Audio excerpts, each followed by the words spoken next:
evening, and welcome to another edition of Leadership Matters, a weekly half-hour series aimed at supporting leaders.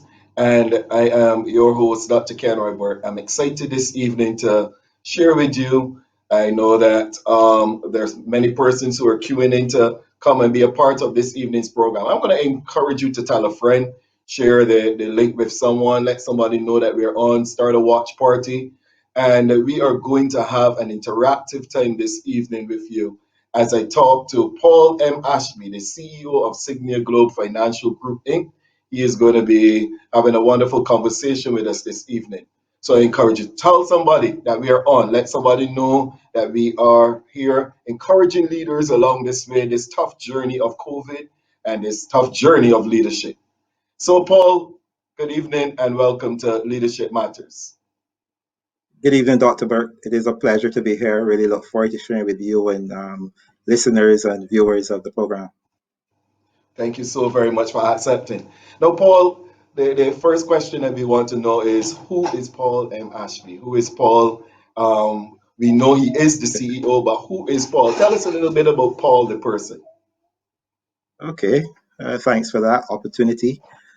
So, how do I describe myself? Well, I'm a fun-loving, life-loving individual. I love life. I love to enjoy the things of life. I'm a family-oriented person.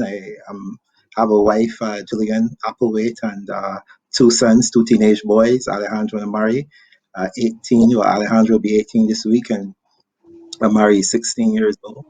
Uh, I am an active social community type person. So I grew up in an organization called Junior Chamber International, and I now practice in another organization called Rotary International. So community life and being an active part of society is something that I'm very keen to be involved in.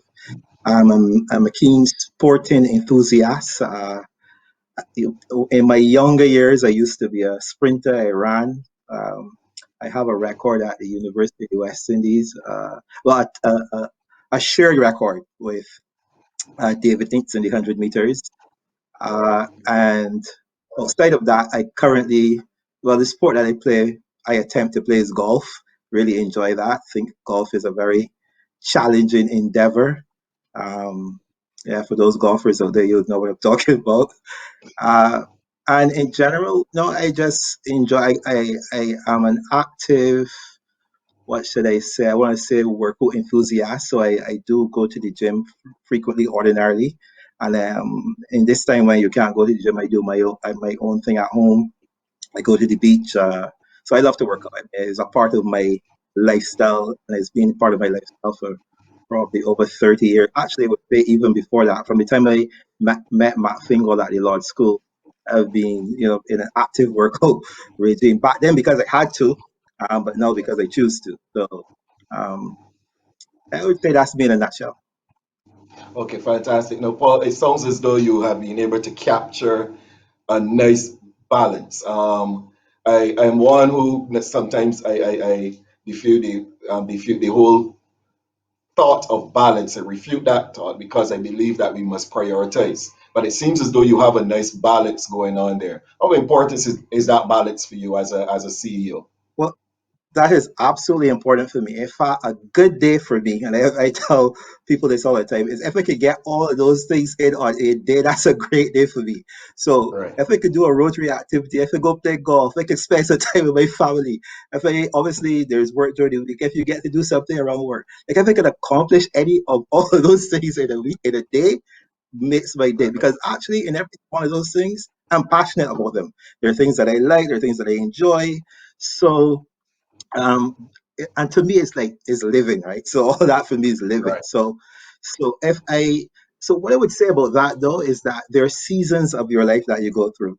So there are Yeah. times when you may have to focus more on one element or those or another. So that balance may be through, it may not be an equilibrium in every case. Mhm. There are times, for example, where you may have to spend more time with your children because they're at a particular stage in their life, or there are times you have to spend more time on your relationship, or there may be something happening in your work environment that you have to spend more time there. Or in the case of club life, There are times when I was on the executive or I was the president of the club. So you devote more of your time in that area because that's what it calls for. So you'll reduce some in one area, increase in the other. But the whole notion is, you don't want any of them to suffer too badly. But of course, you have to explain to all the stakeholders that this won't take priority. That's how I've Understood. generally dealt with it. Understood. So how important, this might sound like a strange question, but how important is it to be able to say no? In fact, that would be one of the biggest challenges that I have, though. I have to tell you, very difficult for me to say no. That is an actual potential weakness of mine. But sometimes, because something else takes, so you're not necessarily saying you may be saying yes to something else that's more important, and therefore that causes you to say no to another area. So most times it's not necessarily saying no, but it's probably you're saying yes to something that requires your attention more than not. And the way how you that comes down to prioritizing, right? That comes down to which thing needs more of your time at any given time. And clearly you can't be in two places at once. Now that's one thing that I learned. You cannot be in two places at once. So once you're into one activity, you have to give that your all. You complete that, and then you could deal with others along the way. Once you feel like you're going to be in two places at once, I think that's when you start to create problems for yourself. I understand. I understand. So Paul, how has this entire COVID-19 environment and period been treating you as a CEO? How are you navigating this space? So we came up, and actually, one of my work colleagues came up with the term resilience at the end of the year last year. And throughout the journey of it, like I don't want to say that it's been all terrible because it has not been. In fact, it has been revolutionary in some instances. I mean, there are things that we have done, and from a business perspective, we have done in the business where maybe we want to do it ever since, but we just never got the inertia to do it. Sorry, got the willingness to do it. So we were probably held in some in inertia around it. So, for example, working from home, flexible hours, how we engage with clients more electronically. I mean, some of those things are some of the real byproducts of it. Uh, Fortunately, well, I should say, I mean, the challenges around people losing their life and being ill and so on, that's a hard reality of it, and we're mindful of that. But I think there's been a lot of growth for people in the institution with which I work. I mean, people have been able to step up and respond to some what would have been challenging situations. We within our organization pretty much have tried to remain active throughout the whole process. Even, let's say, for the last month, as an example, we still maintained our regular. There's a meeting that we do on Mondays called we call it Level Up. And even during COVID, when we were all at home, we still did our Level Up meeting. So one, it was an opportunity to touch base with others. We still did our staff meeting so that we could still go through that. We invited speakers to the staff meeting. So I mean, I think the way how we have managed it as well is to keep in touch with each other. I have a fantastic team. And in the very early stages of this, like last April, May, we would meet practically every day, just to see how we're going to manage this. So, what are we going to do? What is going to be important? And I think that largely was to get back on course quickly last year. And in the end, we sort of had a decent year. So one thing that we didn't do was to sort of succumb to it and become victims, but we really thought about how we could up through it. And I think that's what we really tend to do. On a personal level, for me, I a lot of the time I actually spent reflecting on my own personal spiritual well-being. I read a lot. I had a lot of opportunity to go in my backyard and just be silent for a bit. So I actually use it for personal development in that area. I got to read books I probably put off reading for a while. Um, I like to listen to a lot, sort of people who are in leadership. I did a lot of that. So I also use the time for some personal development along the way as well. Well, fantastic. No, no, no, Paul, you said something a little earlier. Meetings. You talked about meetings. You're a CEO, And I've heard people say meetings the necessary evil. And I know during this period, meeting, pulling teams together, extremely critical during this period. How have you been able to keep that consistent, keep people um, excited about meetings every day, a Zoom or a Teams meeting, or how have you been able to keep that momentum going through the entire period? I have to tell you that's a challenging area because sometimes I don't know if I have any managers listening, but we would settle to hold simple meeting that could turn into a very long meeting. My managers give me a lot of pressure for this because I might say, "Oh, we can only be here for an hour," and then we end up into 2 hours. So that could be a challenge, especially in a time where you're managing a lot of varying different moving parts. And our business is diverse, so you're dealing with so many issues. I mean, we're into finance, so you have a lot of people with financial concerns that you're managing that on both sides, right? So people who need additional finance, people who are having challenges paying. So within the context of what we do, you are we have people, and one of the things that's why we embrace this notion of resilience and contemplation of mental wellness, because we realize that not only our customers who could be challenged with that, some of our own staff members, so we spend a lot of time talking about that, and that requires a meeting, right? And then where I say I have to meet with my colleagues, you meet with people within the organization, but then I also have to meet with my board as well. So, and that's a whole nother level of meeting engagement that's required. And then also you have with the regulator, which is like central bank. So like you could be in a never ending cycle of like a whole day back to back of meetings. And in the environment also when you're working from home, almost time doesn't matter. Time And so doesn't you could matter. find yourself well past hours meeting. So it could be challenging. One of the things, and I talked about the meetings with staff, right? So like today we had our level up Monday. We had it in the middle of the day at 12. And but we made that was a fun meeting. That was a meeting where, first of all, those meetings are conducted by employees, right? And so the person today decided that was going to be a light thing, and that person actually talked about what they did for the last 30 days when they were home. They had set themselves some challenge of exercise and so on, and they walked us through how they did it and got us active. We did some exercises that you could do at your desk and so on. So I think it's like encouraging, key thing here about that, encouraging employees to own some of those meetings and Yeah. also given the latitude to actually decide what those meetings are about. And then that actually becomes not your pressure, but the employee's pressure, and they get support from their colleagues. Right? So to me, you need to mix these serious meetings with some fun meetings, and you also need to also let people hear different voices. So you need to bring people to meetings who they've not heard before, like people who um, a different sound, maybe the same message, but a different sound, a different Yeah. approach. And so I think you need to be innovative around sort of making meetings less tedious than they could be.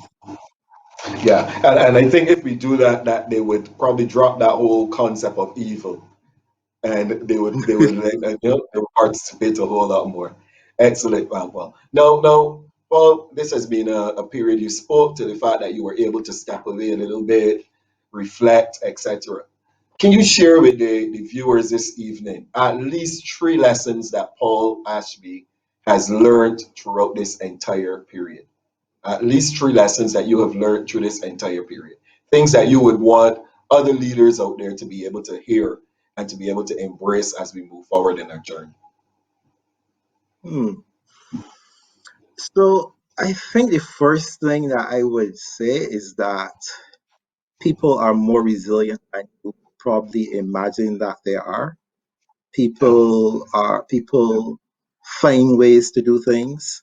Um, you go through things and then you look back and you say, in fact, I've challenged people to actually write down some of this stuff because you could easily forget that you went through it because it may happen so quickly and you kind of ask yourself, how did I go through it? So I think the resilience of people is something that stood out to me, and what it tells me as a leader and what I think people should take from it is that you can probably trust your people with more. You could yeah, probably let go a little bit more. People can find a way to do things, And I think that's important because it frees you up as a leader, but it also gives people a chance to grow uh, and develop. So that's one. I think two is that we should probably not be afraid to, like, the thing that we think we want to do or ought to do, to, and this could be personally or corporately, that you think will change the business for the better, or that you should will change you for the better.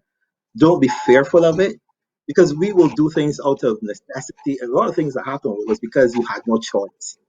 But Yeah, if you had taken the approach to do it because like you just knew it was the right thing to do, and sort of be less fearful of it. So I think we should sort of take from this the notion that you can actually just try things, and don't be fearful of it. Don't feel like, I don't think we should. One thing that we're generally good at is responding in crisis. I think we should learn from this that we should not wait for a crisis to occur to do what could be better for ourselves and for an organization. you know what's so fantastic about that point, Paul, is that I believe almost that we were shoved into this position, and because we were shoved, we had to respond. We had no choice. We had to respond. But when you look at it, you analyze a whole lot of what has been done and what has been accomplished. I think that one thing that we can all embrace is the fact that, you know what, these were probably things we had shelved, things that we could have done, things that we were thinking about doing. And look, COVID came along and made us do them. And we Correct. did them. I don't know if your experience was like mine, but we did them in an extremely short time frame. Extremely short Absolutely. time. Absolutely. Yeah. I think the last one, as you were speaking, I was trying to think of my last one. I think it probably is the most important one.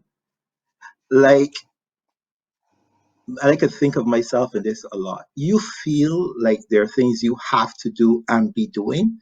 Like, I mean, I could think of my pattern of behavior in a week.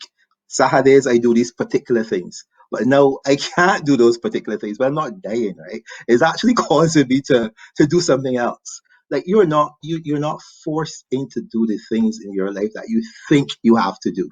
You can step back sometimes. So, I mean, I'll be honest. I love to play golf on Saturday mornings, and that's what I do. It takes like 4 or 5 hours of my time, but I could easily not do that and do something else more productive. You are, and I use golf, but it could be anything else. You have more time than you think you have, right? And I think what this has done is, at least for me, is forced me to sort of not be on my running treadmill that I am always on sometimes, and just like you could just sit down and relax, right? You could just chill out. And I think that that's probably one of the bigger things I will take away from this, that you know the opportunity for silence, or the opportunity to be quiet, because we live in a very, very silly, fast-paced world. You don't notice it when you're in, but like in the quiet times of COVID, like the birds, I heard people talk about it. I heard it too. The birds are out there. You don't. They're always there actually, but you don't spend the time to listen, right? And like nature just comes out. There were those pictures of the monkeys and so on, right? Because when you impose yourself on the environment, then obviously everything else sort of fades away. But sometimes we probably need to fade ourselves away from the environment and sort of enjoy the creation that is there. And I think like that could probably be one of the single biggest things that people can probably do. Just take yourself over this race for a bit, and reflect and grow from Fantastic. So Paul, let's talk a little bit now about leadership post COVID. Now, I am saying post COVID, and I am not totally convinced yet that there is going to be something called post COVID. But let's there. Good talk a little point. bit about leadership post COVID. How is leadership going to look? How does it have to look in order to be able to adapt to the changes, as we said earlier, that have been forced on us, the changing environment around us? There are several things that have happened around our entire environment that have brought us into a place now of having to obviously adjust. How will leadership have to look post COVID, or if we don't want to say it necessarily post COVID, after going through this entire experience that we've had with COVID? Yeah.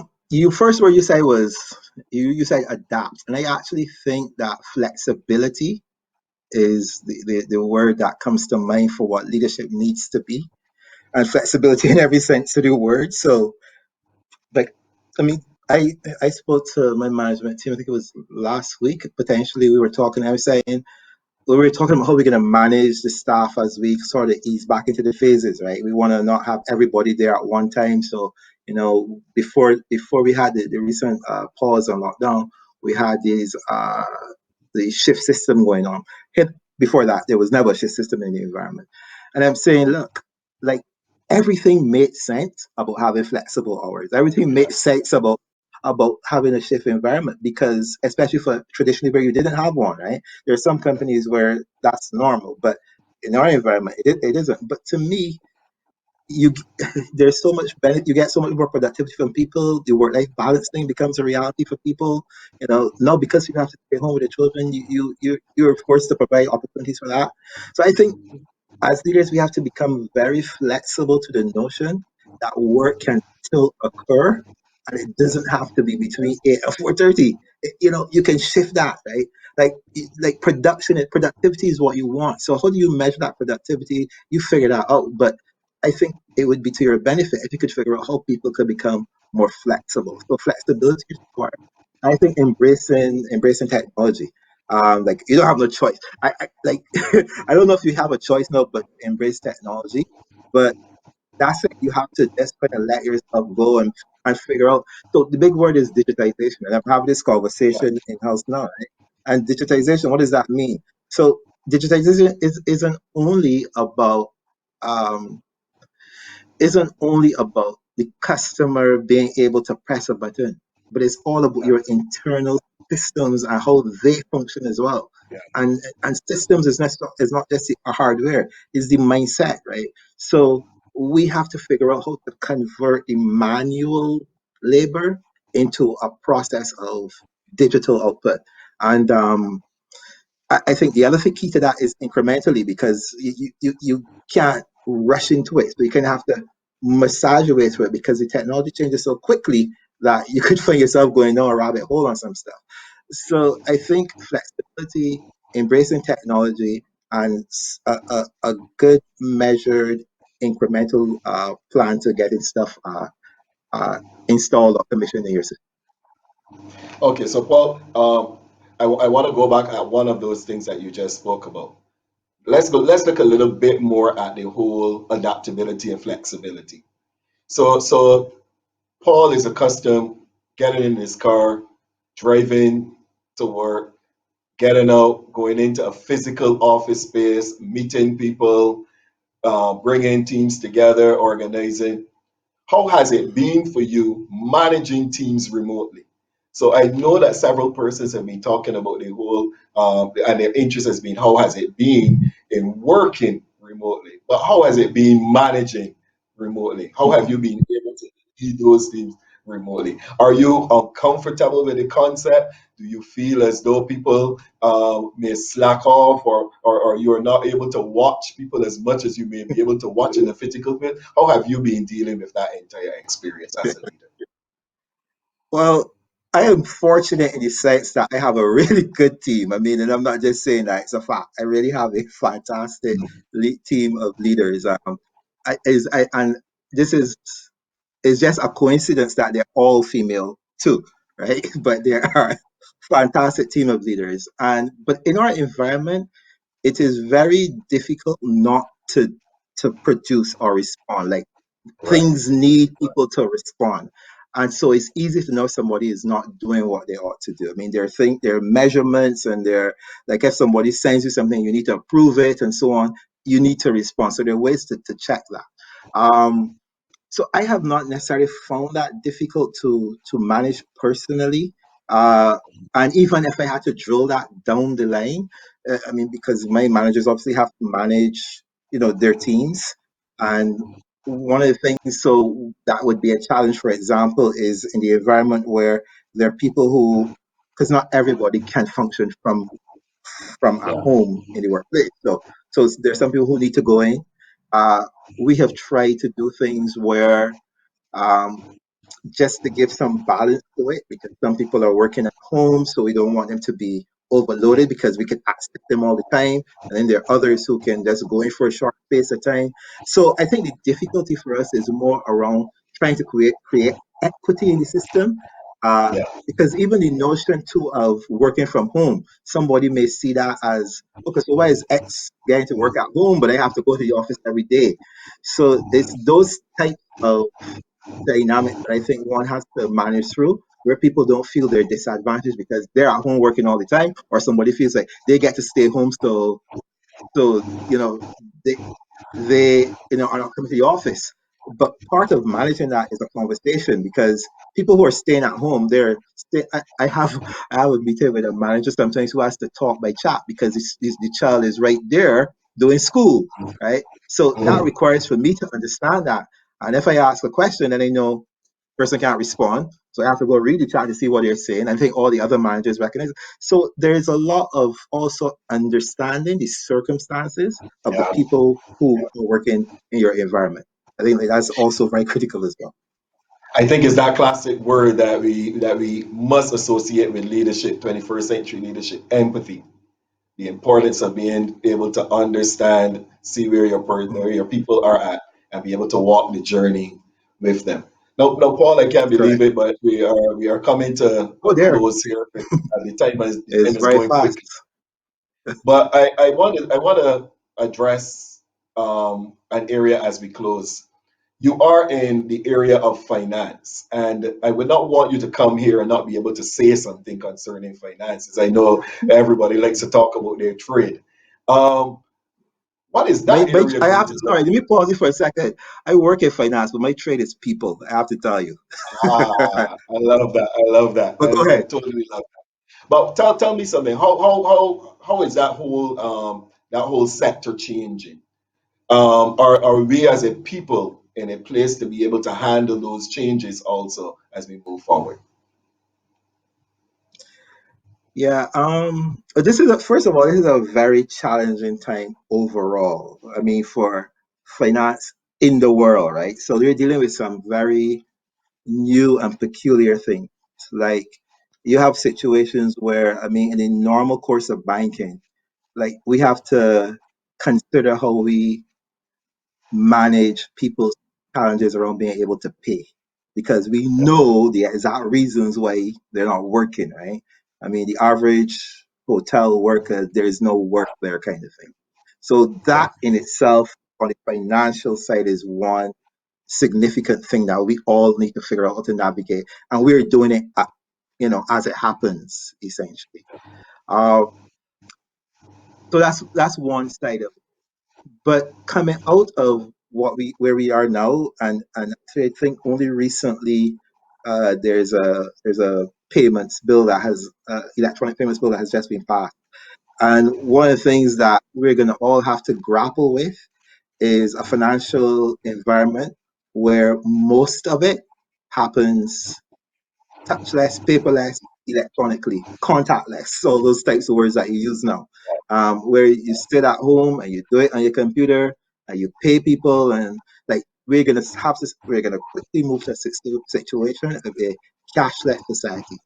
And I think, you know, like I recall, and I've been in banking for a while, so I remember when ABM, well, we used to call them ABM cards where I worked, but ATM cards first came out, and there was a slow sort of pit build up on that, and then it became the norm. Like this one is gonna happen rapid, where we're gonna find ourselves in a situation where people are gonna see themselves using fewer and fewer checks and less cash. um, so there's going to be more electronic transfer for people.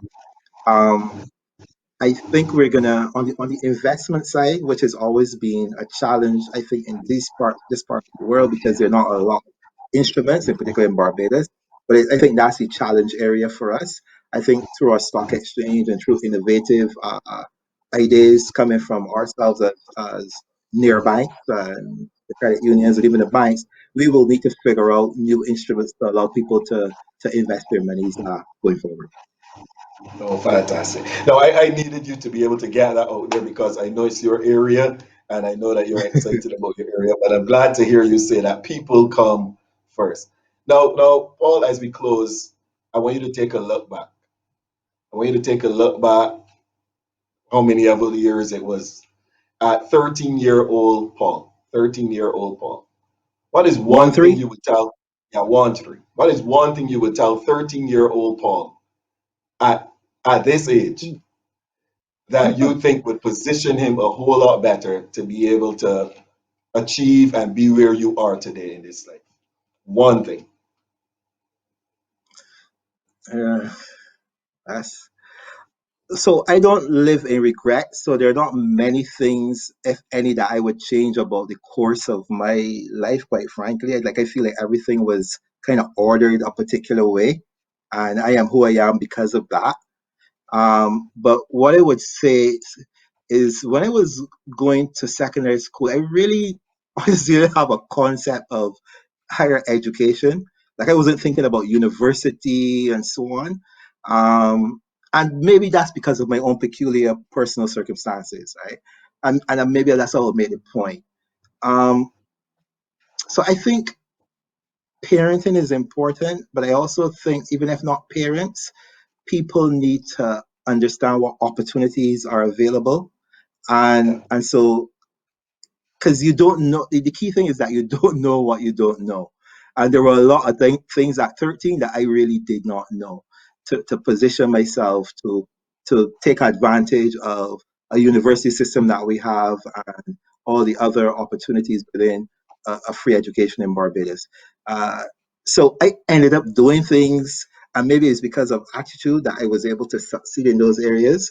But maybe if I had had a charted plan, it could have been different. But I wouldn't say better, because I honestly do not have any regrets at what has occurred and how it's unfolded for me. Like I thought it happened the way it ought to have happened. So great, so great. Thank you so very much, Paul. Paul, our time is up, but this has been an extremely informative, robust discussion. I've really, really been challenged by so many things that you said this evening. And if there's one thing that has caught our attention as listeners, as viewers, is your focus on people. And leadership is about people. And I'm extremely happy to Absolutely. have had you here with us this evening. I want to say thank you so very much to Paul Ashby, CEO of Signia Globe Financial Group Inc., and all of you viewers who came on and joined us this evening for Leadership Matters, a weekly half-hour series aimed at supporting leaders. And we talk leadership matters simply because leadership truly matters. I am Dr. Kenroy Burt. Hope to see you next week as you join us at 6 p.m., 6 p.m. AST, as we continue the conversation on leadership. Blessings.